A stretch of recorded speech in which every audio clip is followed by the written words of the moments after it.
Hi there, welcome to Transformer Trailer Sales. Today we'll be walking you through your 2022 Wildwood 28 Vbxl. We're just going to start off the back of the unit. Straight at the back here, that is where you're going to find your spare tire.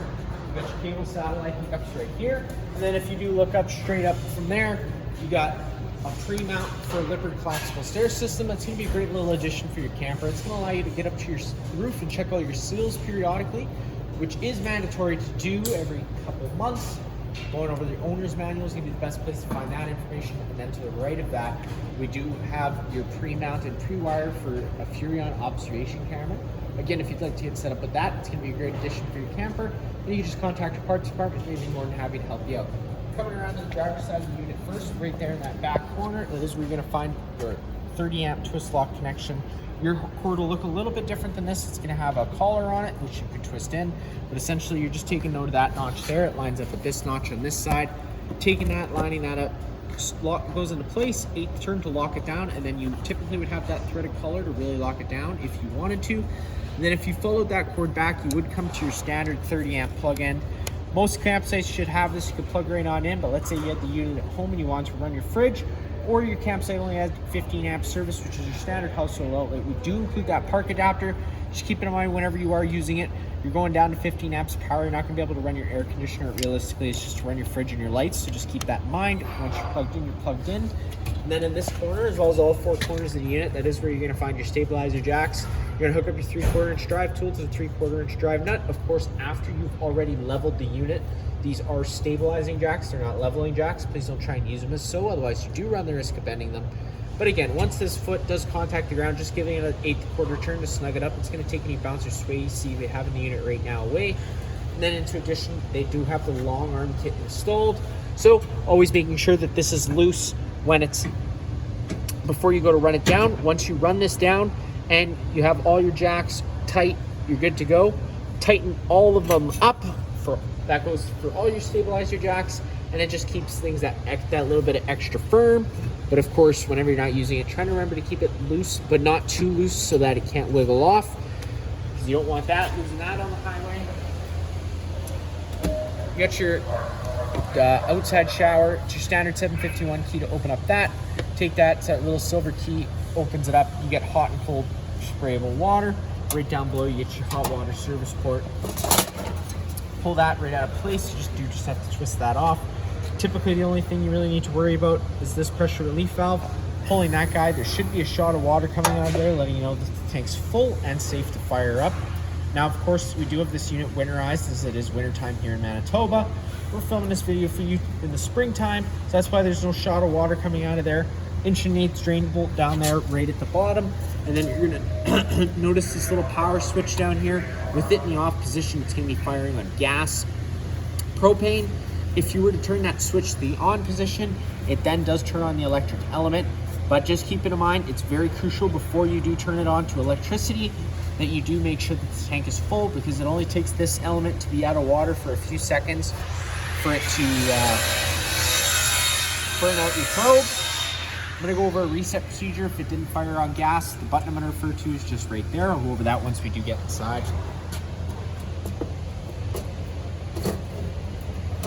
And that just presses and locks in place like so.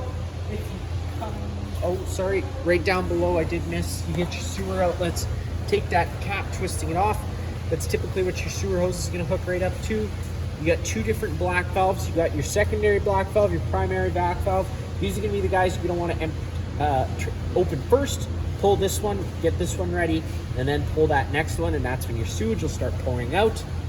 And you always just want to do that black tank first. This is going to be your dirtiest water, and then you can come behind that with your gray valve.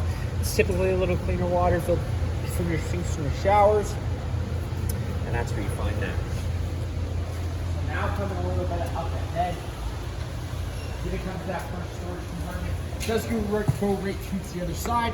Inside here, you're going to find a number of different things, including a starter kit, which is going to have that 15 amp park adapter and some other miscellaneous goodies, a 15-foot water hose, and of course, sewer hose as well.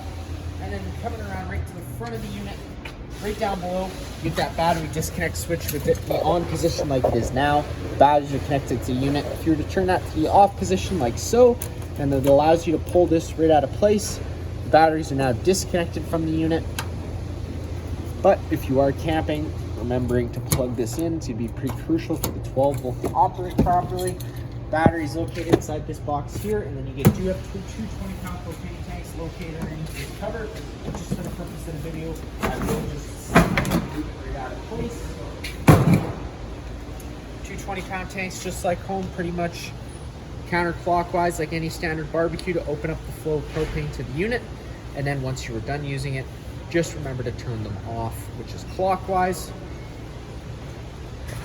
Coming around to the passenger side of the unit now. Again, the other side of that storage compartment. You have your entry door, which we will be entering through today, but just not right this second.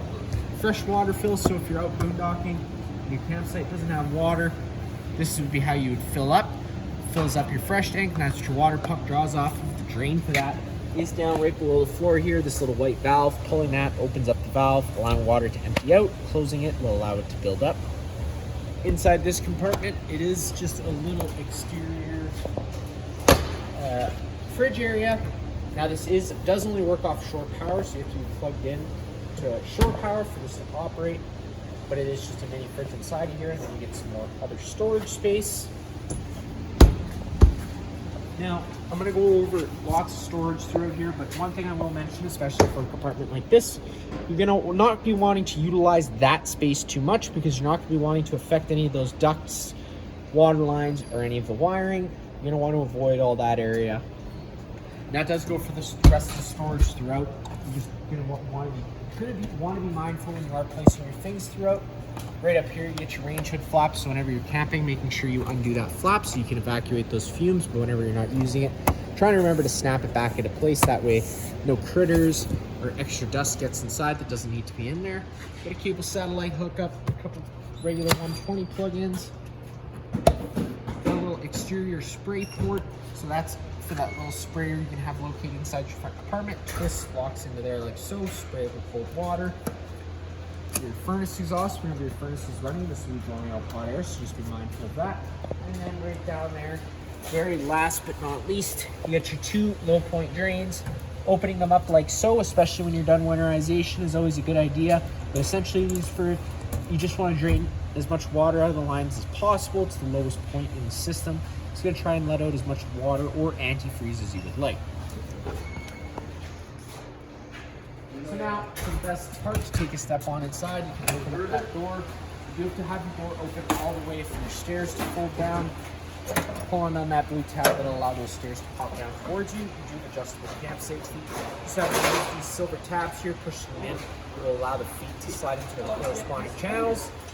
And the idea of it is just to have this black plate as close to your silver catch plate as possible, so the door can go in and out without jamming or anything like that. You're going to probably notice when you have your door open all the way, it does run into contact with that awning arm. So just keep in mind, whenever you are, before you're on your awning, make sure you have that door closed enough so that awning can travel back and forth freely and doesn't cause anything damage. Once we do take a step on inside, you got a dimmer switch here, which is going to turn on most of the main living space lights. Allows you to see what you can do, what you're doing. On your left, you get your awning control. That's what I'll go over first. Push the button down. Of course, making sure your door is closed 90 degrees. That awning is going to start making its way out. Once that awning does reach its full extension, you're going to see the back of the metal tube and a little flap hang down. Sometimes that flap can get stuck, so you might just have to retract it a couple feet, put it back out again for that flap to come down. And as you can see, the flap's starting to come down. We got that back of the metal tube. So at that point, we are at our full extension. Now just keep it in mind, now that we are at full extension, you're always going to want to keep an eye on the wind speeds. Once the wind speeds start picking up, you're going to want to make sure you bring that awning in. Otherwise, you do run the risk of bending your arms or ripping your fabric. It gets pretty costly pretty quickly, and to bring it in, you're just pushing up on that button. It's going to do the complete opposite, obviously, and start rolling its way in. Now, if you had to roll this up while it was wet, it isn't the end of the world. Just try and remember at your next earliest convenience to roll it back out and allow it adequate time to dry off. That way it doesn't accelerate the growth of mold or mildew inside of there. You do have adjustable pitch, that bottom lower arm, you can just pull down on it. That's for if it were raining and not windy, you can leave it out. Or of course, if you just want more shade underneath, you can do the same thing with both arms. It's going to allow for more shade. So now that we went over that, right next to it, you got your slide out switch. Now, of course, in this unit, it's going to be pretty hard to check that back area, but it is always a good measure. Sometimes things do tend to shift during travel. Just try and keep an eye on nothing shifted and getting to get caught in between the slide out and the wall, causing any damage when you go to roll that out. And then of course, just on the outside, making sure you have enough room to push it out without running it into anything. Once you do that, you can just kind of push up on that button. The slide out's going to start making its way out. You'll know that slide out's at its full extension when you hear the motors wind up and click.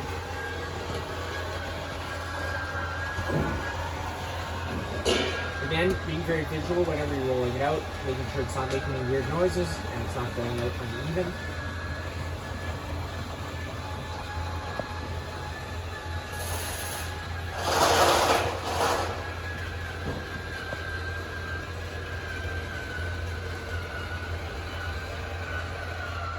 And there you have it. You heard those motors wind up and quit, so that is them at their full extension. Now with these switches, you got some accent lighting, which is going to turn on with this pressable button, and then the other button does do this on LED light outside.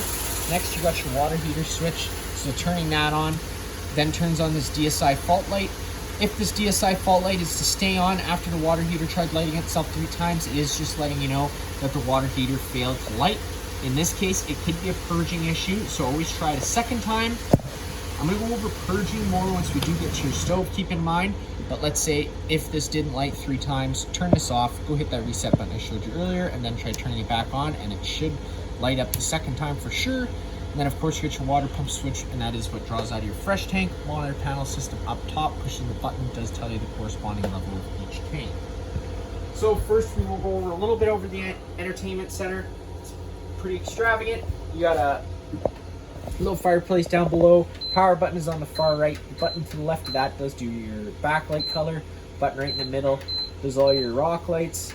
The button 2 in from the left does your heat settings. You got low and high, and then you got a timer that goes anywhere from 30 minutes to 9 hours.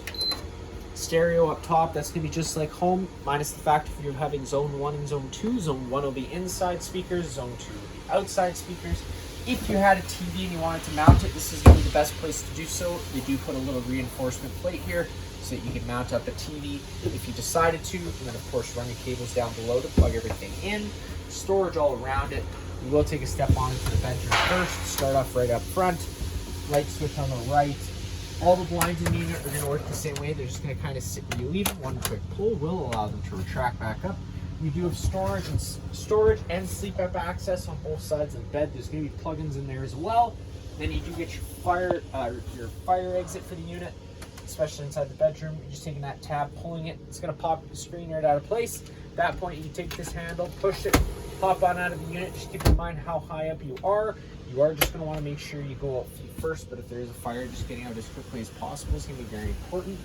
Now, in the bedroom, you do have a TV back here mounted on this wall as well. In case you want to mount the TV in here, you got the corresponding plugins up top. Now, in the main living space, this is what we call a Versa Lounge. There's going to be a bunch of different things you can do with this. I am just going to close the door for a second, trying to help with the shop noise. We got the Versa Tilt Lounge. There's a bunch of different ways you can play with it. Right now, it's currently set up so you got a big, nice dinette eating space with your couch. Now, if you wanted, you can turn this into a sectional. You're just having to take this cushion, pull it up. It's going to lift out of its stake pockets, as you see right here. There's another one way back there at the back. At this point, this will pop up. There's the corresponding stake pockets on this side of the cushion. You would just have to remove, of course, these back cushions. And then you could take this and move it over to this side, and that would make the couch a sectional, a little bit less of an eating space. Again, or you could just move this cushion right out of place. You can both fold the couch into a bed, the dinette into a bed, have a massive bed space. The options are endless. There's going to be a bunch of different things you can go into with it. So again, explore it as you'd like, but that is that there. All the blinds again are on the back wall are going to work the same way. And then in our kitchen space, pretty standard, pretty much just like home. Fridge, if you open it up, you're going to notice you got a travel strap you have to move out of the way. It's going to be important to use that whenever you're moving. That way you're not slamming things around and having food go flying across the floor. You got your control right there. Just push and hold that button for 3 to 5 seconds. That'll turn it on and off. And then of course you got 1 through 5, 5 being the coldest setting, 1 being the warmest setting. And like I said, you just push that button to turn it on and off. It is a 12-volt fridge. Greystone microwave, just like home, not what I'm going to show you there. You get your range hood, which I always recommend whenever you're running your stove. That way you're evacuating those propane fumes as you're creating them. And of course, because we're talking about propane fumes, we got our LP detector, which is on this wall here. It's right here near the ground. If this guy does ever start going off, don't panic. Just turn off the main supply of propane in front of the unit, open up some windows and vents, and get some fresh oxygen inside of here. Now, I went over purging. So the reason I'm telling you to purge your stove is once you turn the bottles off at the front of the trailer, and especially if you do disconnect one of them, it does allow air into the system. Once air does make its way in, it has to be purged out. The quickest, easiest way to do that, in my opinion, is by using the stove. And that's just because you get to decide how long you leave the gas on for, how many lighting sequences it tries to go through.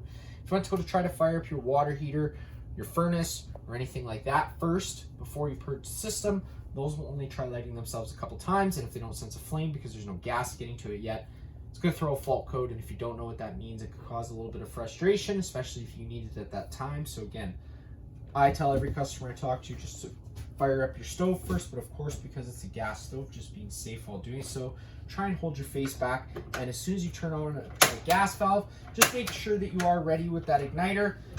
You're going to see it fires up pretty quickly today, but that is just because I had the system running earlier. Sometimes it can take a few minutes, especially when it comes time to lighting the oven, because the gas orifice for the pilot is so small.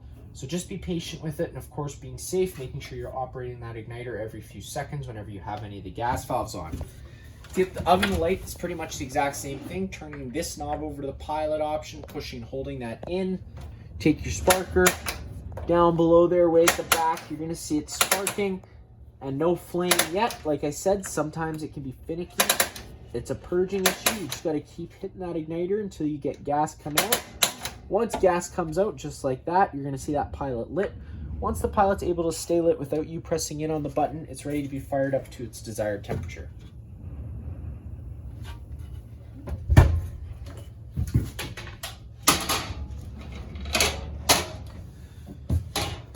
In the kitchen area, that is going to be pretty much it, minus the fact that underneath here, behind that false panel, that is where you're going to get access to your water pump for winterization.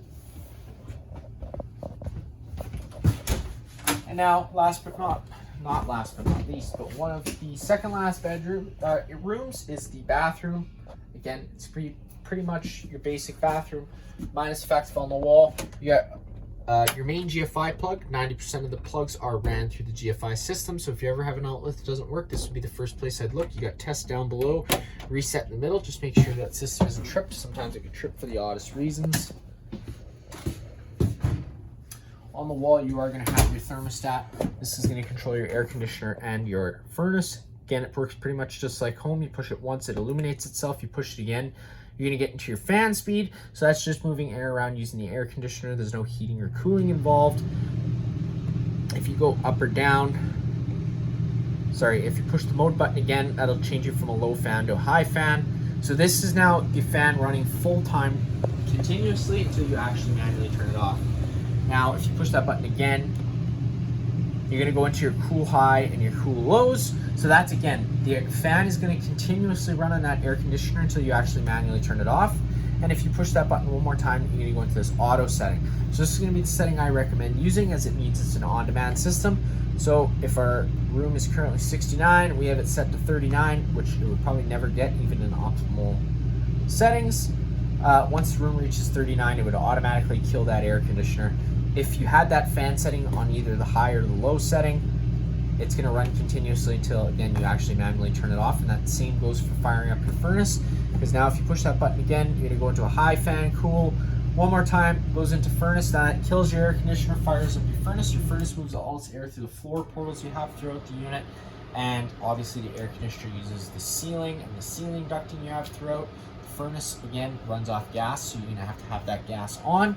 But the one bonus for the furnace is the 12-volt furnace, so you don't have to be plugged into shore power for it to actually work. So that is a bonus. And again, if you push that button one more time, it's going to cycle you over to off, and you're all done. Now, once you cycle that back to off, you're going to hear the furnace still run. The furnace does always run for an additional 3 minutes just to allow itself time to cool down. It's an added safety feature. Opening up these guys here, you're gonna notice just storage for the most part, except for down below here. If you pull on this panel, there's gonna be a screw securing it at the top, and that is what gives you access to the back of your water heater for winterization. And now inside the last room, this is where the customer that purchased the trailer has kept all their things just for now. But if you turn the light on, it is the back bunk area. Kids are gonna love it. Blackboard feature here, so if you have chalk, you can bring some with you. And yeah, but that is going to be it for this unit here. If you have any other questions, feel free to give us a call.